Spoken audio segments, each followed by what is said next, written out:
ಏಪ್ರಿಲ್ನಲ್ಲಿ ಜರುಗಲಿರುವ ಬಸವ ಜಯಂತಿ ವಚನ ಯಾತ್ರೆ 2026 ಡಾಕ್ಟರ್ ಚನ್ನಬಸವ ಪಟ್ಟದೇವರ 27ನೇ ಸ್ಮರಣೋತ್ಸವ ಮತ್ತು ನಾಡೋಜ ಡಾಕ್ಟರ್ ಬಸವಲಿಂಗ ಪಟ್ಟದೇವರ ಅಮೃತ ಮಹೋತ್ಸವ ಅರ್ಥಪೂರ್ಣವಾಗಿ ಆಚರಿಸಲು ಅಗತ್ಯ ಸಿದ್ಧತೆ ಮಾಡಿಕೊಳ್ಳಲಾಗುತ್ತಾ ಇದೆ ಅಂತ ಪೀಠಾಧಿಪತಿ ಗುರುಬಸವ ಪಟ್ಟದೇವರು ತಿಳಿಸಿದ್ದಾರೆ.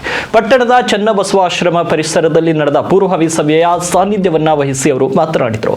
ವಿಶ್ವಗುರು ಬಸವಣ್ಣನವರು ಜಗಕ್ಕೆ ಬೆಳಕಾಗಿದ್ದಾರೆ. ಶತಾಯುಷಿ ಡಾಕ್ಟರ್ ಚನ್ನಬಸವ ಪಟ್ಟದೇವರು ಈ ಭಾಗದ ನಡೆದಾಡುವ ದೇವರು ಆಗಿದ್ದರು. ನಾಡೋಜ ಡಾಕ್ಟರ್ ಬಸವಲಿಂಗ ಪಟ್ಟದೇವರು ಶೈಕ್ಷಣಿಕ ಕ್ರಾಂತಿಗೈದಿದ್ದಾರೆ. ಹಾಗಾಗಿ ಬಸವ ಜಯಂತಿ, ಡಾಕ್ಟರ್ ಚನ್ನಬಸವ ಪಟ್ಟದೇವರ 27ನೇ ಸ್ಮರಣೋತ್ಸವ ಮತ್ತು ಡಾಕ್ಟರ್ ಬಸವಲಿಂಗ ಪಟ್ಟದೇವರ ಅಮೃತ ಮಹೋತ್ಸವ ಏಕಕಾಲಕ್ಕೆ ಒಂದುಗೂಡಿರುವುದು ನಮ್ಮೆಲ್ಲರ ಅಹೋಭಾಗ್ಯ ಅಂತ ತಿಳಿಸಿದ್ರು.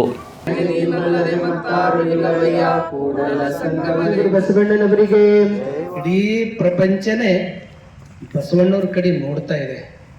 ಕಾರಣ ಅಂತಂದ್ರೆ ಬಸವಣ್ಣನವರು ತುಳಿತಕ್ಕೆ ಒಳಗಾದವರನ್ನ, ಕೆಳಗೆ ಬಿದ್ದವರನ್ನ, ಯಾರಿಗೆ ಕಡೆಗೆ ಇರ್ತಕ್ಕಂಥವ್ರ ಸಮೀಪ ಹೋಗಿ ಮೇಲ್ ಎತ್ತಿರ್ತಕ್ಕಂಥ ಹೃದಯನೇ ಅದು ಜಗಜ್ಯೋತಿ ಬಸವಣ್ಣನವರು. ಬಸವ ಜಯಂತಿ ದೊಡ್ಡ ಪ್ರಮಾಣದಲ್ಲಿ ಮಾಡಬೇಕು ಅಂತಕ್ಕಂಥದ್ದು. ಈ ವರ್ಷನೂ ಕೂಡ ಒಂದು ಕಡೆ ಬಸವಣ್ಣವ್ರ ಜಯಂತಿ, ಇನ್ನೊಂದು ವಚನ ಜಾತ್ರೆ, ಅಪ್ಪೋರ್ ಸ್ಮರಣೋತ್ಸವ, ಮತ್ತು ಅದರಲ್ಲಿ ಪರಮ ಪೂಜ್ಯರಾದ ಮಧ್ಗನಲಿಂಗ ಚಕ್ರವರ್ತಿ ಡಾಕ್ಟರ್ ಬಸವಲಿಂಗ ಪಟ್ಟದೇವರು ಅಮೃತ ಮಹೋತ್ಸವ, ಇವು ಮೂರು ತ್ರಿವೇಣಿ ಸಂಗಮ ರೀತಿಯಲ್ಲಿ ಕೂಡಿ ಬಂದಿದ್ದು ನಮ್ದು ಯಾವುದೋ ಒಂದು ಸೌಭಾಗ್ಯ ಇದೆ.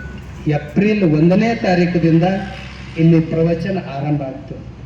ಬಹಳ ಒಳ್ಳೆ ಪ್ರವಚನಕಾರರನ್ನ ತರಬೇಕಂತಕ್ಕಂಥದ್ದು ಇದೆ. ಈಗಾಗಲೇ ಅನೇಕರನ್ನ ಸಂಪರ್ಕ ಮಾಡಿದ್ದೀವಿ. ಒಳ್ಳೆ ಪ್ರವಚನಕಾರರಿಗೆ ಇಲ್ಲಿ ತಂದು 1 ತಾರೀಕು ಹಿಡ್ಕೊಂಡು ಪೂರ್ತಿ ಬಸವ ಜಯಂತಿ, ಅಪ್ಪೋರ್ ಸ್ಮರಣೋತ್ಸವ, ಅಮೃತ ಮಹೋತ್ಸವ 22 ತನ ಇಲ್ಲಿ ಪ್ರವಚನವನ್ನ ನಡೀತದೆ.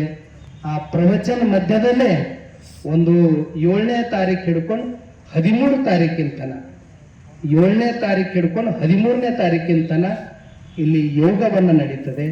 14ನೇ ತಾರೀಕು ಹಿಡ್ಕೊಂಡು 20ನೇ ತಾರೀಕು 19ನೇ ತಾರೀಕಿನ ತನ 20ನೇ ಬಸವ ಜಯಂತಿ ತನ ಇಲ್ಲಿ ಪಾರಾಯಣ ನಡೀತದೆ. ಅದಕ್ಕಿಂತ ಮೊದಲು ಏಪ್ರಿಲ್ 10, 11, 12 3 ದಿನ ಇವತ್ತಿನ ಯುವಶಕ್ತಿ ಈ ಮೊಘಲ್ ಬಂದ ಮೇಲೆ ಅವ್ರು ಯಾವ್ಯಾವ ಮಾರ್ಗಕ್ಕೆ ನಡೆದಾರ. ಅದ್ರ ಸಲಕ್ಕೆ ಆಟಕ್ಕೂ ಬಹಳ ಆದ್ಯತೆ ಕೊಡ್ಬೇಕಂತ ಈಗಾಗಲೇ ಇಲ್ಲೊಂದು ಮ್ಯಾರಥಾನ್ ಓಟದಿಟ್ಟಿದ್ದೀವಿ. ಬಸವ